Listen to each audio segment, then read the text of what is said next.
I've seen other people who own fingerprint businesses go from 60 grand a year in services to all of a sudden they're doing YouTube and people are starting to know them. They're getting their brand recognition out there and they jump to like 130 grand a year.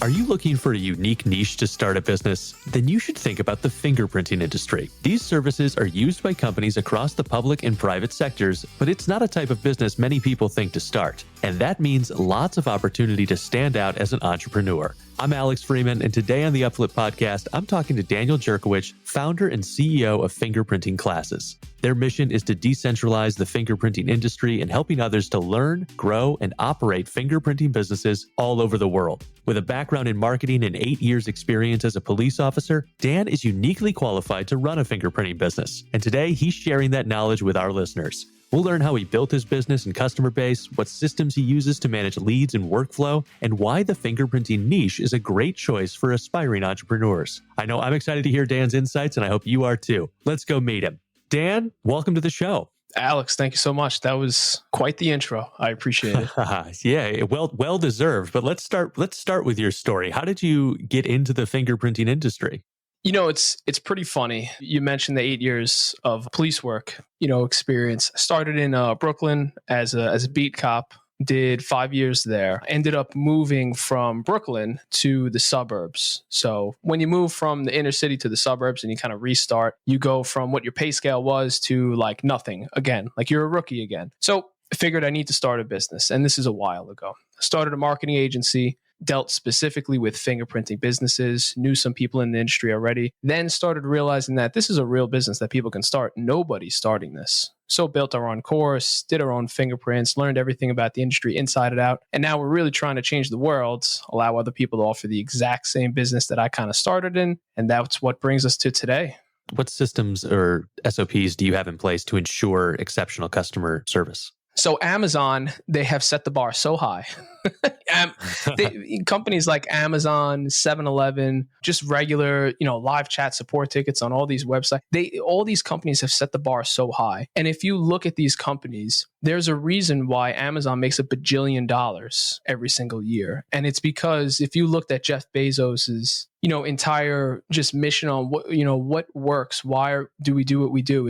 Everything is focused on the customer. So we took that same framework and we made standard operating procedures and we made clear, I would say like CRMs that we use and clear guidelines on how to service the customer specifically. And what we do is basically like any other appointment-based booking system or appointment-based company. So let's say you're looking to go and get a massage and you go to any of these franchises, Massage, Envy, or, whatever's local to your state. You're going to land on their website and they're going to have like a checkout process right there on the website. They're going to tell you exactly what type of massage you need, how much it costs. They're going to try and upsell you. They're going to give you email notifications, text reminders, all this stuff. And it's because the massage industry is, very profitable. You hire some licensed masseuses, come in and you just do some marketing and you just pump out the appointments. We're not going to fix what's not broken. So we just took what was working in other appointment-based businesses and we applied it to fingerprinting. Nobody's ever done it before, which is crazy, but it's what we did. So very easy. It's a website that has an appointment scheduler pasted right onto the website. Custom one that we developed. We have all of our clients use it. You set up a simple Google My Business. Google My Business gets you local search traffic, do a little bit of local search engine optimization onto it, push it with some paid advertising, which is actually pretty cheap for fingerprinting services as an industry. And you route all that traffic to the website.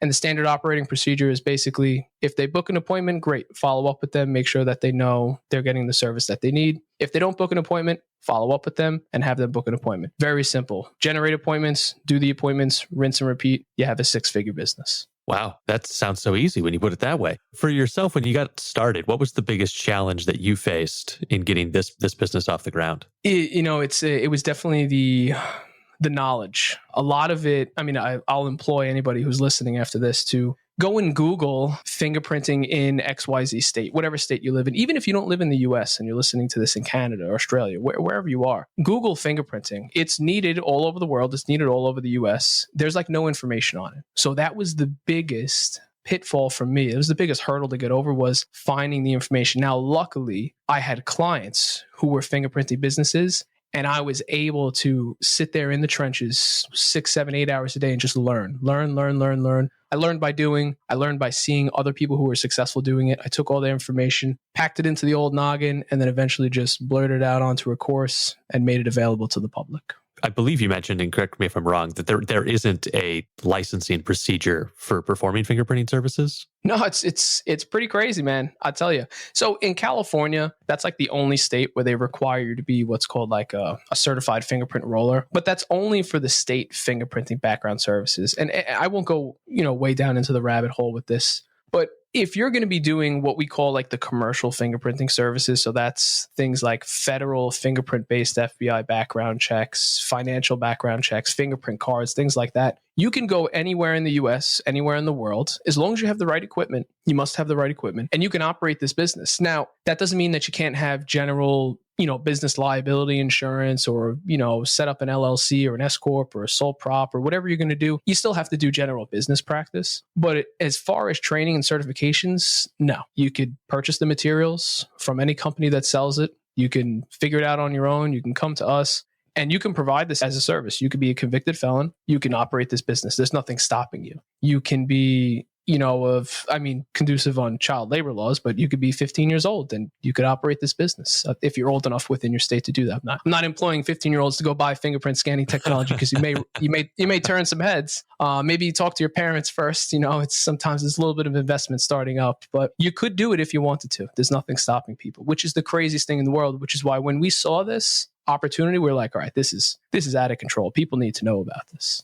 And as you mentioned that you got to have the right equipment. So what are those pieces of equipment and where does somebody go to acquire them? Yeah, so that equipment, it's called live scan technology. So live scan technology, and this is a common misconception in the industry. When you start Googling, live scan vendors and, fingerprint scanners and things like that, you're going to get all sorts of crazy stuff. The only thing that you need is two things. You need a fingerprint scanner that captures fingerprints. So if anybody here has ever been arrested, hopefully for nothing crazy, you'll know that when you do, you get fingerprinted. Or if you've ever had to be fingerprinted for a job or employment before, if you're a nurse, if you're a real estate agent, insurance agent, you've had to be fingerprinted before. So some people will be familiar with this process. Those scanners are available to the public. So that's step number one. You need a scanner. Step number two is you need software with that scanner. You can purchase a scanner on Amazon. You could type in Suprema, RealScan, G10, fingerprint scanner, all this crazy stuff. You can buy them. But if you don't have software attached to them, it's basically a paperweight. So step number two is you need the software. So the software is built by maybe 4 or 5 companies within the US. PrintScan was one of the companies that, I kind of earned my stripes under, and we still work with them closely today. And they're the company that we get our materials from specifically. They make software that attaches to those fingerprint scanners, that hardware. And what that software does is it reads the fingerprints, it collects them, and then it sends them to the appropriate agency, appropriate state, whoever's requesting that background check. So for example, if you have a scanner and you have the software, all you have to do is go out and market the services. Let's say John wants to get fingerprinted by you. You own the business. You say, John, come on over. We'll fingerprint you. You open up the software, you crack it open on your laptop, enter in your logins, capture the fingerprints, hit submit. Everything else is done for you. And that software is made by whatever company. In this example, PrintScan. PrintScan does all the stuff on the back end. So it's almost like drop shipping for digital services. So it's funny, as the more questions we're going to ask, we're going to peel back more layers of the onion on fingerprinting, and people are going to be like, all right, what is going on here? This is out of control. But to make a long story short, scanner and software, and that's really all you need is those two things. Wow. So, it seems like a pretty low lift to get started in there. From a monetary perspective, what is the kind of initial investment that someone's looking at? Yeah, so it's different across the board. Companies, they'll charge different amounts depending on what type of system it is. So if it's a system that just does state fingerprinting services, could be anywhere between $6,000 to $8,000. If it's a system that does state fingerprinting services and the commercial services, like those federal fingerprint-based background checks, financial background checks, fingerprint cards, things like that, they could be a little bit pricier. They could go anywhere between the 9 and the 10 range. All you have to do after that is attach it to maybe an e-learning course, coaching, consulting, marketing services, which is what our company really focuses on. And you're looking at anywhere of a startup cost between, $6,000 to, if you want somebody to do the entire thing for you, you just show up with a turnkey business, anywhere in the market of like 24,000, which is pretty crazy when you think about it, because it's actually less than starting most franchises, and they take revenue share. They do all this crazy stuff. And, so anywhere between 6 to 24 will get you into the business. Just depends how much work you want to do. And this is definitely a niche that's not widely known. I mean, I definitely think that it's certainly not something that comes front of mind to most people until someone's telling you need to go get fingerprinted for a background check of some kind. So could you briefly describe what you're doing at Fingerprinting Classes? Yeah, it's a very good question. It's probably the biggest question that we get by far for anybody who wants to start this. So Fingerprinting Classes, the business in and of itself, it's a team of people that are dedicated to teaching people how to start a local fingerprinting business. So it's a real business. We give you, physical materials. We give you the software to operate the actual scanners. We tell you exactly what services that you can provide in your state. We give you all the marketing expertise, a website. Like, we build the business pretty much from the ground up. Like, the only thing that these people have to do is show up with a body temperature of like 98%. Like, we're going to do most of the work with you. And if we get people who are excited to start like a real business, looking to start something that's in a niche that's like totally underserved right now, it's not something that is, let's say Amazon FBA, or something that's maybe some people think is played out. It's like a fresh new sector, fresh new industry. So our company mission at Fingerprinting Classes is teaching as many people as possible on how to start a niche business like that, so that they can get to that financial freedom, recurring revenue, quit a job, or just add it on as another business to their portfolio that they're already doing. And is your primary value proposition to your customers that it's fairly turnkey for them once they come to you? Yeah, a lot of people ask, they say, is this a franchise? And it's actually not a franchise. We just license the model of what we've seen that works with our other clients. So by us starting as a marketing agency for fingerprinting companies specifically, we have that unique value proposition where we know exactly what works and what doesn't work. So in our program, like, we're going to give you all the materials and all the training and certifications and stuff like that, but we basically give you the exact roadmap. We do the physical work for you, like the tech heavy work, setting up the websites, the marketing, and you just got to show up. And, really, we don't do everything when it comes to setting up the business. It's really the person on the other end. So we try not to take credit for their success, because at the end of the day, if somebody's willing to jump into this feet first, they're the person that's taking on the opportunity. So we're really just there to help them out and then cheer them on. And it's like the best company in the world. We wake up, people are getting results. It's just, it's pretty cool to see, man. And you mentioned that mission of, bringing that fingerprinting to the masses. And so why do you want to decentralize the fingerprinting industry? And how has that mission shaped the services you're offering? It's funny you ask. When we started as a marketing agency doing this, we realized that there's really only like three big companies that are doing this. Their model was very it was very not customer service oriented. They were just taking fingerprinting systems, slapping them into any old, basements of gun shops, or inside of a Target. And really, there was no customer service. So the biggest complaint within the industry was people were looking to get fingerprinted, especially after the pandemic. People were looking to get fingerprinted and they could not find a place. They found a place that had terrible customer service. They're calling companies and they're just not answering. So that's what brought us to the place of, this is what we need. This is what the market is telling us was what we need right now. The market is telling us that there is an overabundance of demand for fingerprinting services and no supply of businesses to offer those services. And contrary to popular belief, what I learned in the industry, it's not hard to offer it. You don't need any license, no certifications. You just need the knowledge on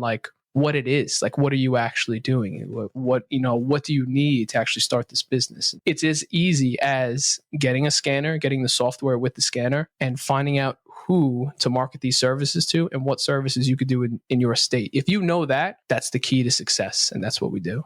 Shifting focuses a little bit more from someone who might want to operate their own fingerprinting business to actually Fingerprinting Classes, your company. How are you generating leads and building brand awareness? Oh yeah, so that's the fun part. That's where I'll throw on I'll take off my CEO hat and I'll throw on the CMO hat real quick. So YouTube has probably been the best for me. And I'll say this. For anybody with a local business, let's say you're listening to this right now and you do a side gig, you do a side business, you're a real estate agent, you do whatever. YouTube has a place for every single person in their life. Whether you want to be a YouTube star, PewDiePie, whatever you want to do, more power to you. But if you own a small business, a big business, if you do coaching, consulting, dropship, whatever it is, YouTube has been the key to my success. I've seen other people who own fingerprint businesses go from 60 grand a year in services to all of a sudden they're doing YouTube and people are starting to know them. They're getting their brand recognition out there, and they jump to like 130 grand a year. They have a partner. Their partner has one of their systems. They're getting affiliate revenue off of them. It gets crazy. Video marketing is the key to everything in my eyes, especially in today's day and age. Everything else is good, but video marketing really works the best in my experience. YouTube, that's where everybody's going. I mean, if you look at the stats on how many hours a day people are spending on YouTube, it's astonishing. It's the number 2 search engine in the world. So it only makes sense that all of the leads, all of the brand recognition, all the focus completely on YouTube. For someone who maybe hears that and says, okay, well, I got to step into YouTube, what tips do you have for them as kind of those first steps that they should take? So if you're going to be starting a YouTube channel, and it's funny that you asked that because we have actually a very small audience, but we have a very engaged audience. So the quality of the content is more important to us than having 1 million subscribers. Because if we had 1 million subscribers, and this is going to be for the people who are looking to start something like that too, you don't want to focus on the subscribers right away because it is difficult in the beginning. You want to focus on quality content. Think of who your audience is going to be and make content for that audience. And the best way to find that out is, what do you enjoy doing? And just make content based off of that, because that's going to do one of two things. First of all, everybody here, including myself, thinks they're a special snowflake. Sorry to break it to you. If you're hearing it for the first time on this podcast, you're probably not. There's like 100,000 other yous. But here's the thing. Those 100,000 other yous, they don't have somebody to watch on YouTube. You can become that you. You can become the center of that you. Now, whether or not you have the personality profile to be a performer or something like that on YouTube, you don't have to be. You don't have to start in front of a camera. You could do PDF slide presentations with a microphone like how we're doing now. You can do just regular storyboards. You could just do video editing. You could do a whole bunch of different stuff. You could do whiteboard animation videos, whatever you want to do. Just make sure that it does one of two things. You have a clearly defined audience. That's the number one most important thing, because if you make content for everybody, then nobody's going to watch. So clearly defined audience is number one. Number two is make sure that you actually enjoy what you're making, because that's going to be able to help you sustain it for the long run. So obviously, you're clearly an expert in marketing. You have a strong marketing background. You have your law enforcement background. What particular skills or experiences did you find to be the most beneficial for growing your business quickly? Oh, we're going to get into crazy stuff now. So there's a guy named Chris Voss. He wrote a book called Never Split the Difference. He was or is a former FBI hostage negotiator. I read his book when it first came out, probably about 3 years ago now.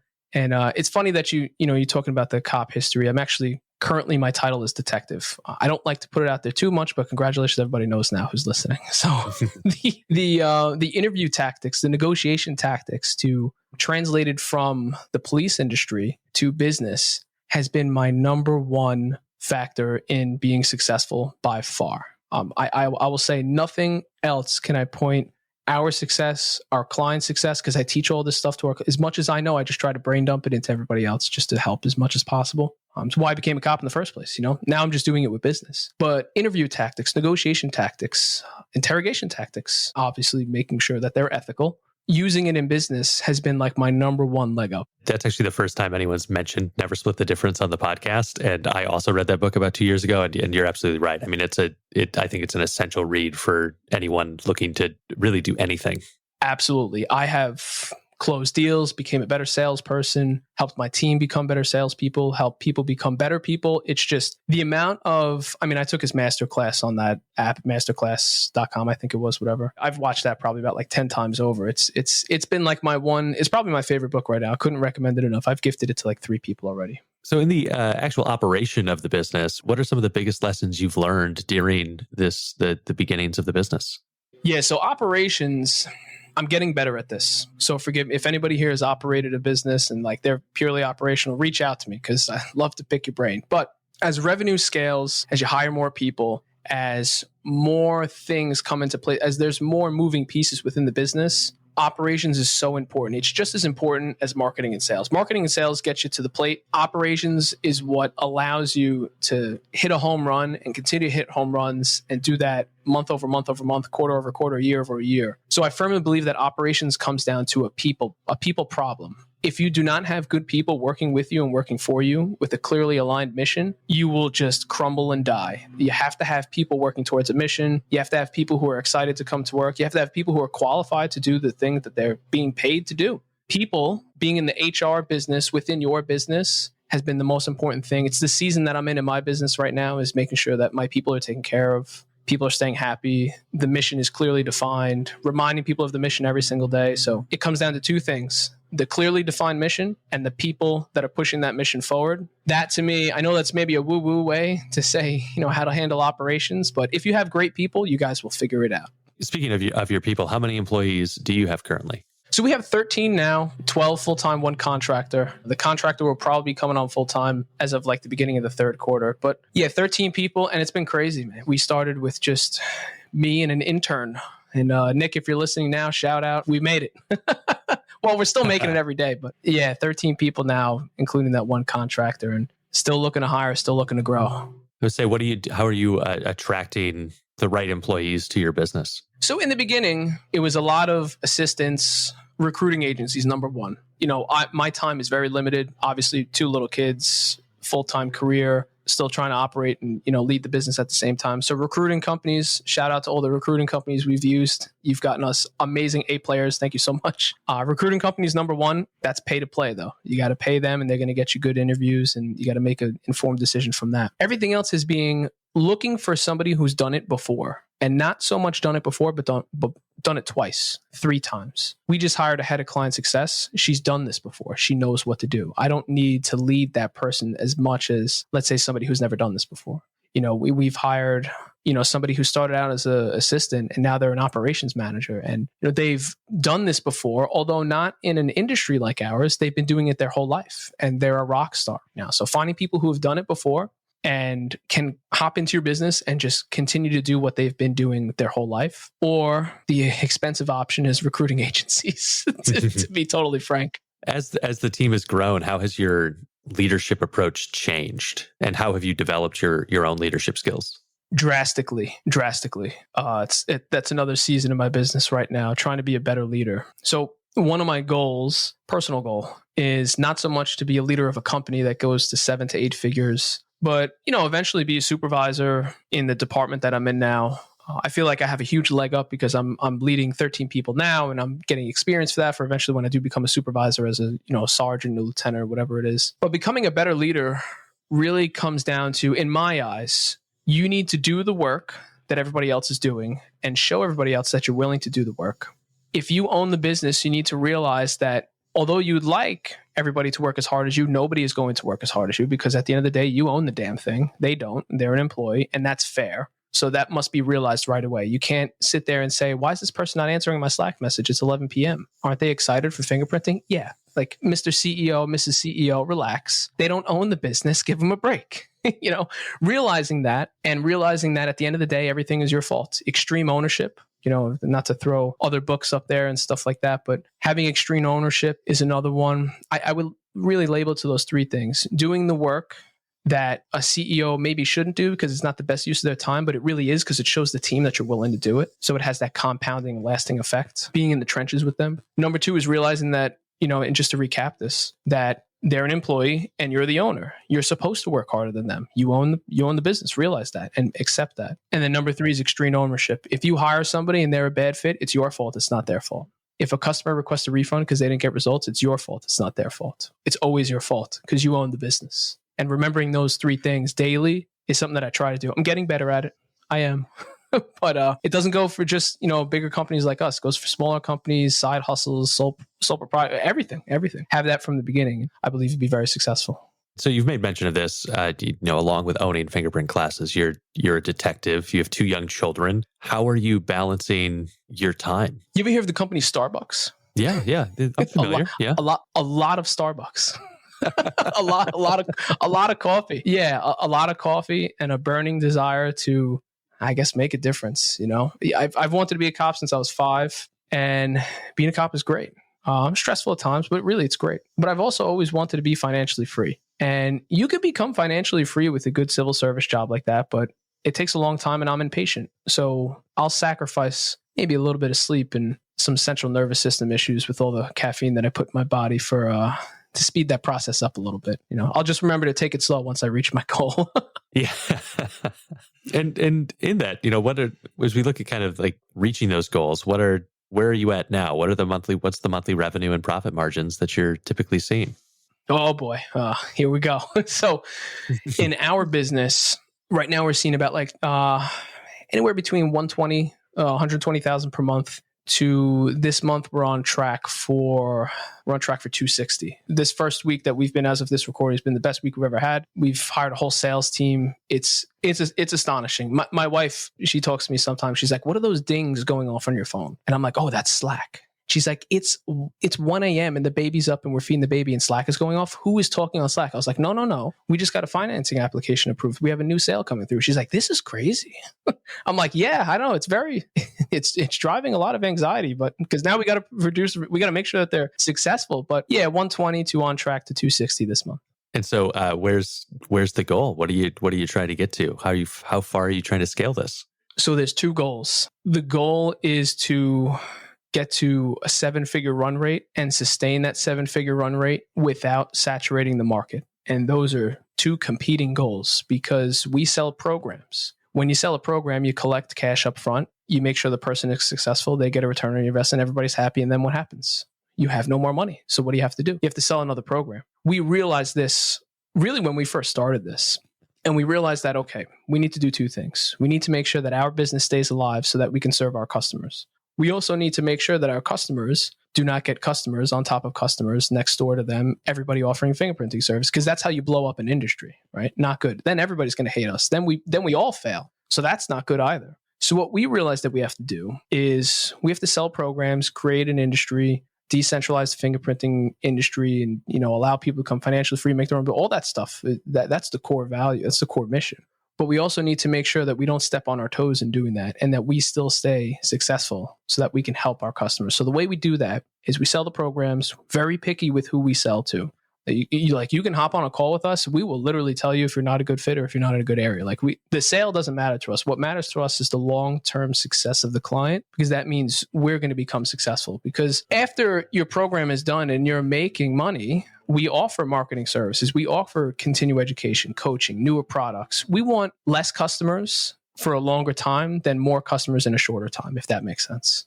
Yeah, that does make sense. So it's a sustained recurring revenue model in some ways. Correct. Yeah.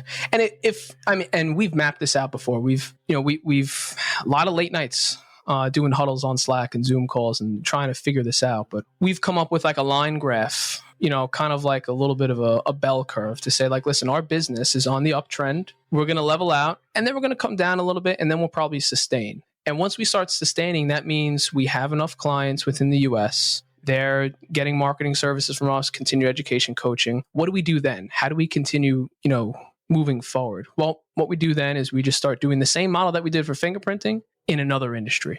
So we move horizontally instead of vertically. And that's our plan, not just with fingerprinting. And this is like a 10, 15-year plan. Is, e-learning and, educational offers and coaching and courses and things like that, masterminds, like they're here to stay. They're not going anywhere. We don't plan to do this with just fingerprinting. Like fingerprinting on the spectrum is just a blip in the timeline. We want to do this with fingerprinting. We want to do this with drug testing, power wash, all these other types of real businesses, not make money online. You can make money online, but, not anything that is really hard to start off. Real businesses for real people that get real results that are not difficult to start. And I have it in my notes here that you use WooSender CRM to manage your leads and customers. What was it about that software that made you want to utilize that as your CRM? Oh yeah, shout out to the WooSender team. It's crazy. So the WooSender team, I bought it on a whim about probably 2 years ago now. I did not purchase it at the right time, did not have the lead flow that we should have had. But with WooSender, it's very text message heavy, very text message heavy. We live in a world of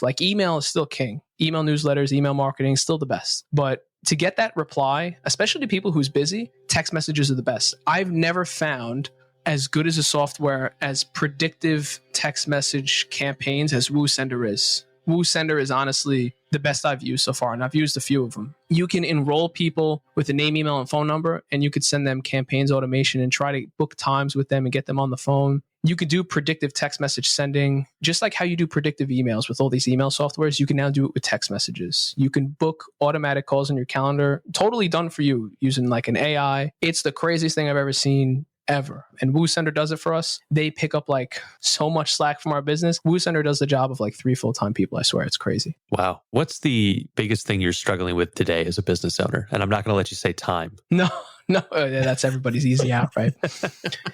No, that's funny because that's what I was going to say. But it's not. But if you think about it, it's not time.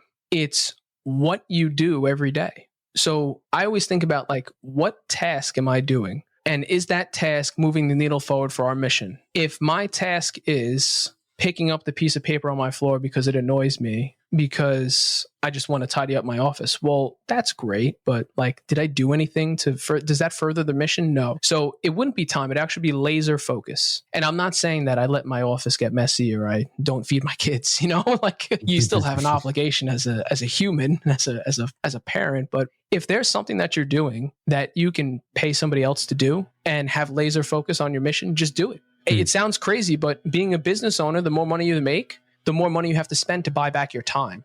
So time, yes, but not time. It's time because you need laser focus on the mission in order to keep moving forward. So I would say focus. That's a great answer. And so then I'm going to ask you for some more advice. What's the number one piece of advice that you'd give to someone who wants to start a fingerprinting business? Do your research.